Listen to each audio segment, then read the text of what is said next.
नमस्कार दोस्तों, आपका स्वागत है आपके अपने YouTube channel Vidhi judicial academy में। मेरा नाम है Vijendra Verma and I am the director founder of the Vidhi judicial academy.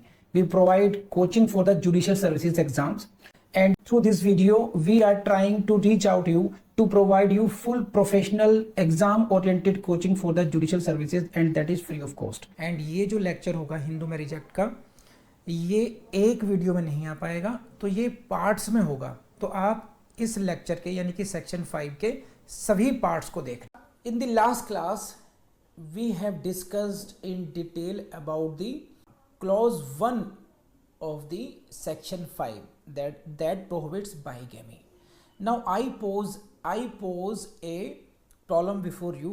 Now you will have to answer that because that problem has been asked in the judiciary exam, probably in Delhi judiciary. Please see this problem.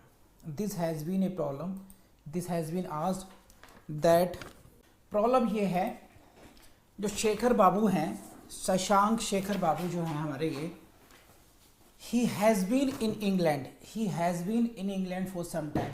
तो भाई साहब कहाँ थे? England में थे भाई साहब, England.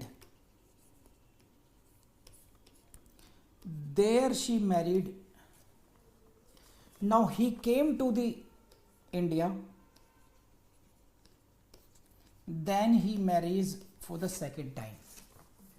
So the first marriage was performed in England, not in India.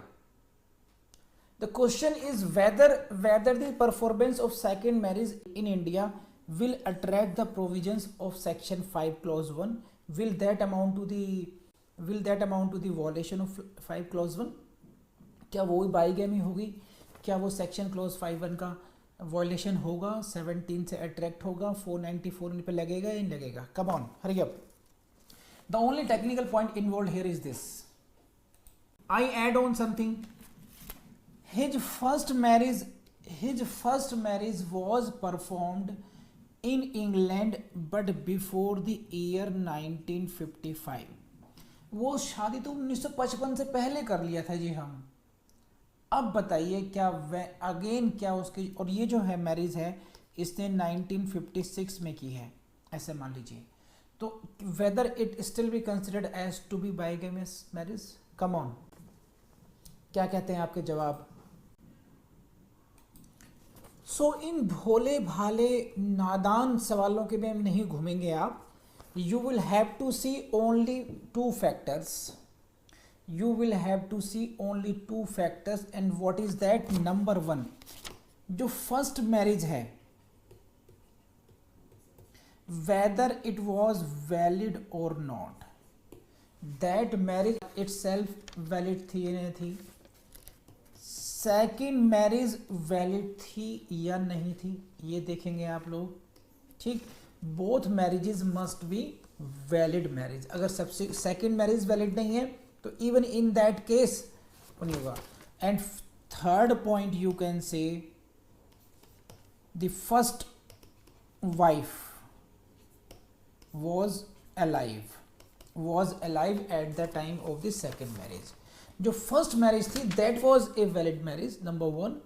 Second marriage performed is also valid marriage and also at the time of performance of the second marriage the first wife was alive. In that case you can say this is a clear cut violation of section 5 clause 1, making this marriage void and punishable under section 17 read with section 494/495 IPC. Come on, I believe कि अब आपको बहुत अच्छी तरीके से ये concept clear हो गया होगा। तो I have discussed a problem. अब ये दिल्ली में आ गया, दिल्ली जुडिशियल सर्विसेज में ये छोटी सी प्रॉब्लम के रूप में पूछा गया आपसे। अब आपको लगेगा पता नहीं क्या पूछ लिया। अगर आपकी कॉन्सेप्ट क्लैरिटी अच्छी है तो क्या DJS क्या उत्तराखंड सब कुछ एक ही है, बस हमारा आंसर देने का तरीका डिफरेंट हो जाएगा। Now come to the next, second point पर आइए। Yes, it is the second point. Now second point क्या था हमारा?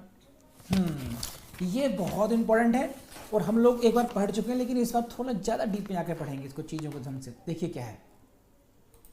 This is the second clause if at the time of the marriage neither party is incapable of giving a valid consent to it, in consequence of unsoundness of mind. This is the first clause. second की first requirement is what? neither party should be incapable of giving consent due to unsoundness of mind. मानसिक विकृतता के कारण कोई भी विवाह का पक्षकार एक वैलिड सहमति देने में असमर्थ नहीं होना चाहिए. ये है requirement. Is there any requirement of giving valid consent in case of Muslim marriage? You say that इजब और कबूल. क्या तुम्हें इससे निकाह कबूल है? कबूल है. Offer acceptance. वो concept, that concept is not in the Hindu marriage. यहां पर आपसे नहीं पूछते हैं क्यों श्रीमान शशांक आपको आलिया भट्ट से विवाह कबूल है? आप कहेंगे हाँ कबूल है. हाँ ऐसा तो होगा नहीं, है कि नहीं है? पूछा भी नहीं जाएगा. कई बार तो लड़की की पूछ भी नहीं आते, पिताजी ने और दोनों के पक्षकारों ने ही कर दिया. ऐसा भी होता है कई बार. तो यहाँ पर क्या टेक्निकलिटी है, इसमें ध्यान समझने की ज़रूरत है. इसमें समझने वाली बात यह है कि रिक्वायरमेंट ऑफ मैरिज नहीं है. देखो इसको ऐसे समझ सकते हैं आप लोग. इस लाइन को पढ़वाता हूँ आपको मैं, very important. Hindu marriage act 1955 does not say that A valid consent is necessary for marriage. P for prelims लगाइए. बोलो हाँ है ना, समझ में आई नहीं पाती है. This is not the requirement of section 5 कि there must be valid consent valid होनी चाहिए. ये रिक्वायरमेंट ही नहीं है. एम आई राइट और रॉन्ग? Come on. वहां पर क्या लाइन लिखी हुई है? The line is what? That neither party should be incapable of giving valid consent. आप असमर्थ नहीं होने चाहिए. जैसे इसको आप ऐसे समझिए, ये है अंकुर रावत.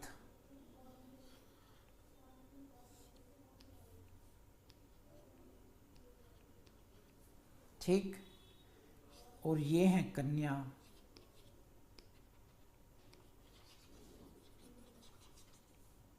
समझे? कन्या. नो क्वेश्चन यहां पर यह है कि it is not necessary to give the valid consent. AR Ankur Rawat और ये हैं प्रिया. कुछ ही बना देते हैं, ठीक है. प्रिया रावत हो गई है. तो इनसे पूछा जाए बेटी तुम्हें पसंद है लड़का? पसंद नापसंद पूछ सकते हैं, ये अलग चीज हो गई. लेकिन अगर इन दोनों के पिताजी ने ही इनका विवाह संपन्न कर दिया बिना पूछे लड़की से, तो भी ये नहीं पूछा जाएगा कि उसकी कंसेंट थी या नहीं थी. Consent is not required in case of Hindu marriage act. Did you get this point और नॉट? आपको ये बात समझ में आ रही नहीं आ रही? बताइए कि कंसेंट की जरूरत नहीं है. लेकिन अगर ये महाराज उस स्थिति में है कि अगर इनसे कंसेंट के बारे में पूछा जाता कि बिटुआ ब्याह करोगे? क्या होता है ब्याह? कर लेंगे. कुछ पता ही नहीं है क्या पूछ रहे हैं इसके बारे में. तो then that is a different situation. You should not be incapable of giving valid consent. How? This is a different question whether your consent is asked और नॉट. तो did you get the difference between these two? आपसे सहमति मांगी जाए या नहीं मांगी जाए ये अलग बात है, लेकिन अगर मांग ली जाए तो आप समर्थ थे या नहीं थे. This is requirement. Come on, hurry up, let me know. आपको बात समझ में आई है? देखो ये है लाइन काम की आपकी. ये the unsoundness of mind which incapacitates a person from giving a valid consent will render the marriage voidable. Section 12 में मैरिज वॉइडेबल होती है. But non consent non consent will not render the marriage void और voidable. Situation ये है, Akshita madam अपने घर पे पढ़ाई कर रही हैं, मज़े से इनको लग रहा है प्रीलिम्स आने वाला है, मेंस आने वाला लग रही हैं। अचानक पापा बाहर से आए और घर में खुशियाँ ही खुशियाँ। क्या हुआ, क्या हुआ पापा? अरे बेटा खुश हो जा, आज मैं तेरा रिश्ता बड़े घराने में करके आया हूँ। हैं, हो गया रिश्ता? हाँ हो गया, लड़का राजकुमार है, दिस है दैट है, बस कुछ सोचना नहीं है, विश्वास कर मुझ पे, तेरी खुशी का मुझे पता है। लड़का जज बनने के लिए पढ़ने देगा, सब कुछ होगा, तेरा रूम तेरा फ्लैट एकदम अलग है, तू पढ़ते रहना, बस मना मत कर तू उसको। लेकिन मुझसे पूछ तो लो, मेरी कंसेंट तो ले लो। कह ना सेक्शन 5 की रिक्वायरमेंट नहीं है तेरी कंसेंट, सेक्शन 5 में कहता ही नहीं कि लड़के की consent low. This is what, समझे आप? तो यहां पर ये हुआ पहला point, consent is not required.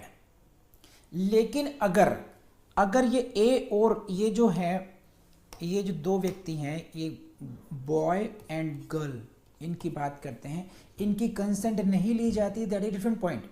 लेकिन at the time of marriage अगर girl is incapable of giving consent, अगर वो मानसिक रूप से बीमार है और इतनी बीमार है कि वो अपनी वैलिड सहमति दे ही नहीं सकती, in that case consequence will be that the marriage will be voidable. फिर जो होगी, जो मैरिज होगी वो वॉइडेबल होगी। लेकिन अगर कंसेंट नहीं ली गई, इसकी वजह से वॉइडेबल नहीं होगी। हाँ ना, बताइए, अभी नहीं समझे? दोबारा समझाता हूँ फिर किस तरीके से। फिर मैं जस्ट ओनली वन लाइनर है कि you should not be incapable of giving consent, that is whether your consent is required taken or not। जैसे ऐसे समझ लीजिए, जैसे रवि है, रवि से कहा जाए कि भाई लड़ाई झगड़ा हो रहा है, बस तू फटाफट पिस्टल लेकर 2-4 असला लेकर तैयार रहना, बस भाग पड़, और पहुंच गए उस मैदान में जहां पर लड़ाई हो रही है। Now you are capable, now you are capable of defending or attacking at that point of time, you have that much capacity to safeguard, to attack, means तो आपके पास arms ammunition है। but when you reach there the dispute is amicably settled, उसकी जरूरत ही नहीं पड़ी सहमति की, but you were capable, तो those are different thing। तो whether the parties were capable of giving valid consent or not, that is material, वो important है। whether they gave valid consent or not, this is not required। इस clause, मैं इस clause की बात कर रहा हूं, ध्यान रखना। I am on this point only कि as per section 5 second clause sub clause A में, this is what, and now you again read it. Neither party is incapable, दोनों में से ही कोई पार्टी इनकैपेबल नहीं होनी चाहिए। Neither party is incapable of what, giving a valid consent to it. ठीक, तो एक बात ये हुई। Now what is the reason for this, what is the reason for this? He should not be in consequence of the unsoundness of mind. In consequence of unsoundness of mind में you see, this is not because of intoxication, this is not because of any other reason, this is just because of the unsoundness of mind। unsoundness of mind के कारण की वजह से वो incapable नहीं होना चाहिए। अब यहाँ पे जो एक important point है, यहाँ please see the word very carefully, this is what unsoundness of mind, and if you go earlier they have used, see this, इसमें थोड़ी history है इसकी, मैं आपको लिख देता हूँ वर्ड्स वो। Earlier they have used the word idiot और lunatic. Originally the Hindu marriage act laid down that neither party to the marriage should have been an idiot or lunatic at the time of marriage। lunatic नहीं होना चाहिए। Hindu marriage act amendment act 1976 reframed this clause now। तो earlier this was the position that he should not be a idiot or lunatic। तो अब now यहाँ पर जो difference हो गया है, it means they have categorised the unsoundness of mind. If you are idiot, if you are in the category of idiot, if you are category in the category of lunatic, only then you will be violating or contravening this provision. But now there is a general term that is what the unsoundness of mind, and now you will have to see, this is the question of fact whether you were capable or not. तो I believe कि आपको difference समझ में आ गया होगा. तो मैंने आपको क्यों बताई बात सर ये, because while attempting problems don't come into the trap of the examiner idiot, lunatic. No, unsoundness of mind word को चूज करने की कोशिश करना आप लोग कर लेंगे आप लोग. Now there are three clauses and these all clauses are independent of each other. If a case is covered under any of these clauses, the marriage can be annulled because it is considered to be voidable. So under clause A, जैसे मैंने आपको explain किया है, every kind of unsoundness of mind is not covered. ये ध्यान रखना कैसी होनी चाहिए अनसाउंडनेस माइंड, कैसी होनी चाहिए इसको समझ ली दोबारा. The unsoundness of mind should be such as which incapacitates a person from giving a valid consent. समझे इसको, बस ये होना चाहिए कि it is not every kind of, it is not every kind of. सब पागल है, अरे पागल तो है, लेकिन whether he can give valid consent or not. If the answer is yes, if someone is suffering, देखो ये लाइन क्या है, यहां से क्वेश्चन आएगा कि whether this statement is correct or not. In your prelims exam every kind of unsoundness of mind is covered, every kind of unsoundness of mind is not covered under this clause. तो this is not every kind of unsoundness. एक special means unsoundness of mind का जो effect है that is important. You have been incapacitated, आप valid consent देने में असमर्थ हो गए हैं. ये नेक्स्ट पॉइंट है इसी में. It is not every kind of unsoundness of mind. The unsoundness of mind should be of such degree that because of that you are not able to give a valid consent. That kind of unsoundness of mind is covered here in this case. बोलो हाँ या ना, ठीक है. Next point is it need not be persistent or continuous unsoundness of mind. ये next point है भाई. Again P for prelims what, it need not be persistent or continuous unsoundness of mind. ये भी जरूरी नहीं है, ये भी जरूरी नहीं है कि ये कॉन्टिन्यूअस हो, ये लगातार चलती आ रही हो, आपके कॉन्टिन्यूसली आ रही, लगातार बनी हुई हो. Even if it may just exist just before the marriage, शादी के ठीक पहले ही ये एग्जिस्ट है बस. जस्ट वी विल सी कि eight the time of marriage, जैसे कि आपकी बिरेक लैंग्वेज है, ये रही break language, eight the time of marriage, at the time of marriage whether you are capable of giving valid consent or not due to unsoundness of mind. So that much explanation was required in this case. So अब मुझे लगता है कि आपको अच्छी तरीके से इसकी सारी टेक्निकलिटीज समझ में आ गई होंगी. अदरवाइज क्या लगता है कि हमें लगता है हमने पढ़ लिया और फिर भी काफ़ी कुछ क्वेश्चन छूट जाएंगे नहीं तो हमारे. Now come to the second category, second B point. Again see this, Dolly Mehta. तो क्या खास बात है, अंग्रेजी पे ध्यान दो रख. दो capable of giving a valid consent, you see has been, please see the words, has been suffering from mental disorder. समझिए, इसी लाइन को समझिए. The use of the phrase has been, the use of the word has been means some continuity, present continuous, perfect continuous sentence पढ़ते हैं ना हम लोग. ये continuous sentence, present continuous, present perfect continuous. तो has been का मतलब है कि there must be some continuity of affairs. Please see this, कुछ ना कुछ ड्यूरेशन होनी चाहिए. हैज़ बीन सफरिंग, ये जो वर्ड यूज किया गया है हैज़ बीन सफरिंग, इसका मतलब क्या है कि mental disorder should be of some duration. It is not momentary. कि क्षणिक नहीं होना चाहिए कि अभी अभी पागल का दौर हो रहा है, बस जस्ट 1-2 मिनट हुए जी अभी बस for the time being. No no no, has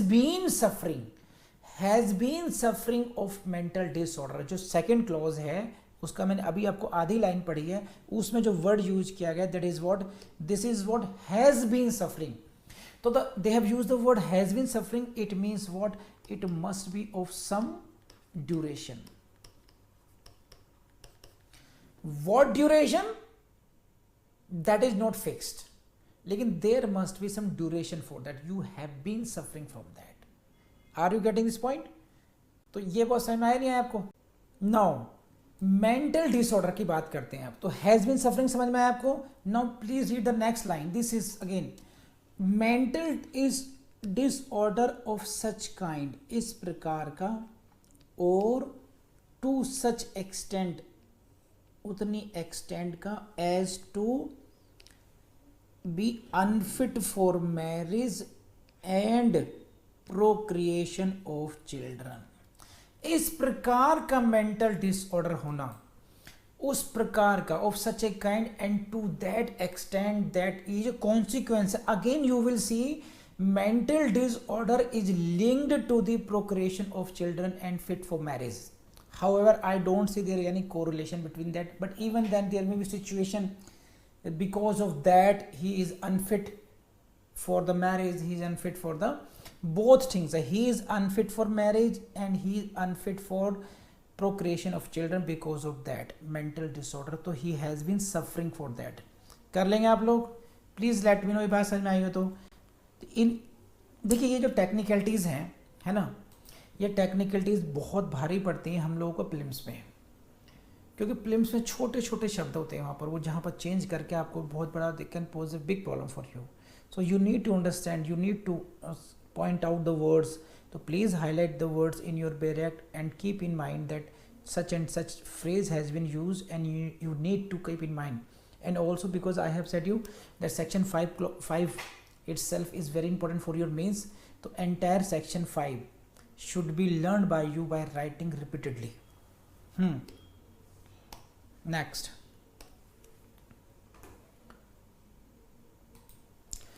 Just what duration? It will differ from case to case. No hard and fast rule can be laid down. ये मैं आपको समझा चुका हूँ.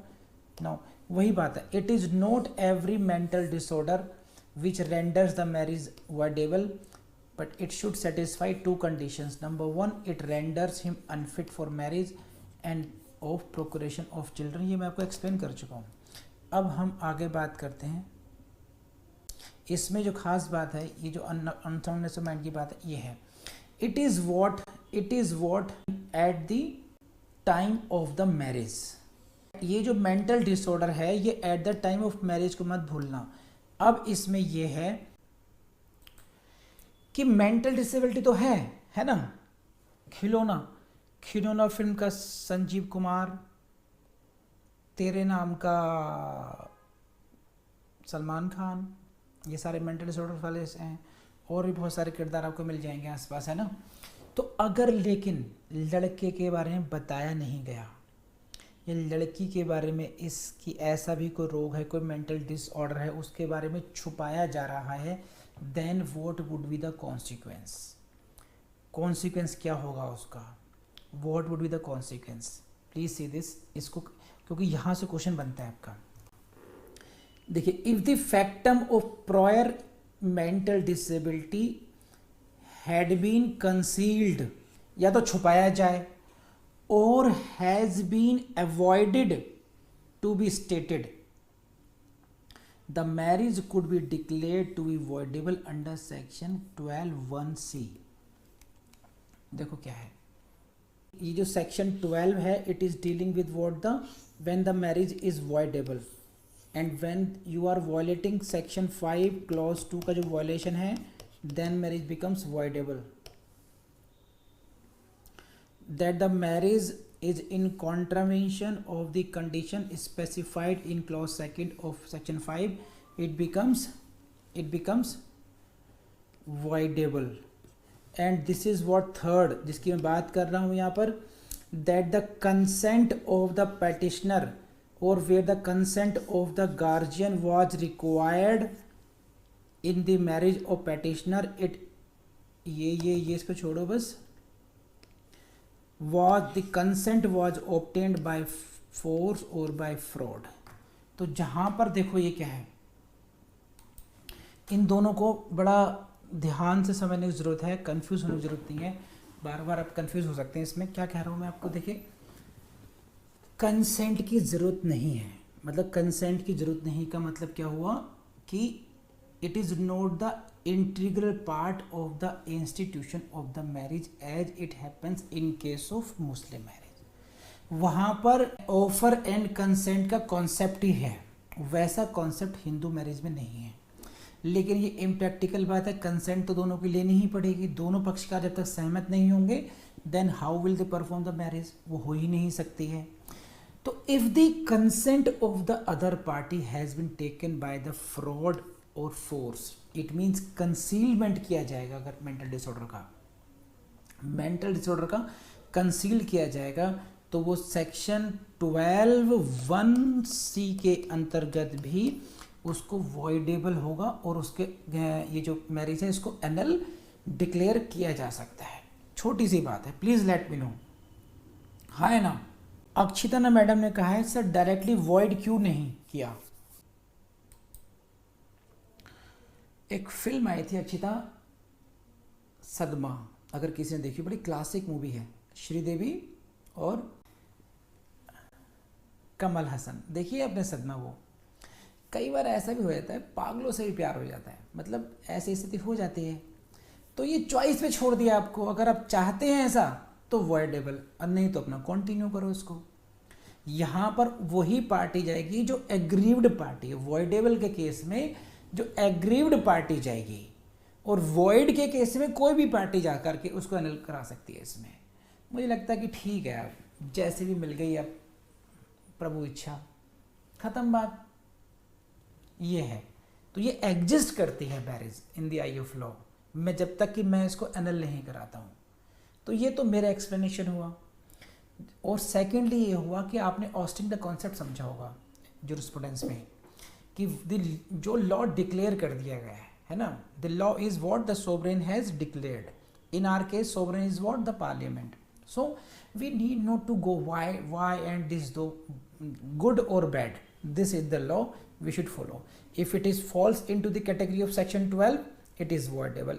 If it falls into the category of section 11, then it is void. अब क्योंकि voidable का एक मैंने बताया, क्योंकि हमें only one of the parties is at fault। वहां पर क्या दोनों ही पार्टीज फॉल्ट में मानी जाती हैं। जब सपिंडाज जो void के केसेस में है, जो प्रोहिबिटेड डिग्री में शादी कर रहे हैं तो दोनों का ही फॉल्ट है, सपिंडाज में कर रहे हैं तो दोनों का ही फॉल्ट है। ठीक है, ये है। हाँ, क्लॉज 1 में जो है जरूर कह सकते हैं कि अगर एक ही व्यक्ति का फॉल्ट होता है कई बार, तो वो सेक्शन पूरी की पूरी स्कीम है अपनी, सेक्शन 11 में जिन कैटेगरीज को डाल दिया उनको वॉइड कहेंगे, जो सेक्शन 12 से कवर हो रहे हैं वो मैरिज हमारी वॉइडेबल कैटेगरी में आएंगी। तो देखो ये मेरे पास एक था कि मैं यूं ही निकल सकता था, लेकिन यहाँ से क्वेश्चन बनते हैं। हिंदू मैरिज एक्ट में कुल 4-5 सेक्शन है जहाँ पर बहुत जान लगाने की जरूरत है, which I am trying. Next is third, ये देखो, has been subject to recurrent attacks of insanity. Recurrent attacks of insanity, has been subject to recurrent attacks of, recurrent मतलब बार बार जो होते हैं, इंसैनिटी। इंसैनिटी के सामने ये थर्ड क्लॉज है, this is third part, clause second की सी पार्ट हो गया। तो यहाँ पर यूज से देयर इज द वर्ड, यहाँ पे कोई क्यूरेबल नहीं है, इनक्यूरेबल नहीं है ये। तो इट डजंट मैटर कि ये क्यूरेबल था या इनक्यूरेबल था। यहाँ पर क्वेश्चन यहाँ से ध्यान रखना कि ये जो वर्ड है, बिकॉज प्रीलिम्स में आप लोग थोड़ा सा परेशान हो सकते हैं। यहाँ पर इंसैनिटी जो वर्ड है, इसके आगे curable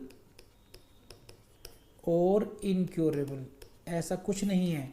What is the requirement of this? The party was suffering from recurrent attacks of insanity, then the marriage can be voidable under section 12। बात समझ में आ रही है आपको? तो बस आपको इतना ही ध्यान रखना है, क्यूरेबल और इनक्यूरेबल शब्द इसमें नहीं है. What is this? Only recurrent attacks of insanity. तो this is all about clause second. Video देख लिया, आपको पसंद आया होगा, आई नो इट. लेकिन बस एक बात ध्यान रखना, सबसे ज्यादा फेलियर्स क्यों होते हैं? जो सेल्फ डाउट करते हैं. तो आपको सेल्फ डाउट नहीं करना है. बस आपको हमेशा अपने से कहना है कि आप जज बनेंगे, 100% बनेंगे. बस आपको लगातार पढ़ना है. तो बस without wasting time, go to the next video and start learning. Thank you.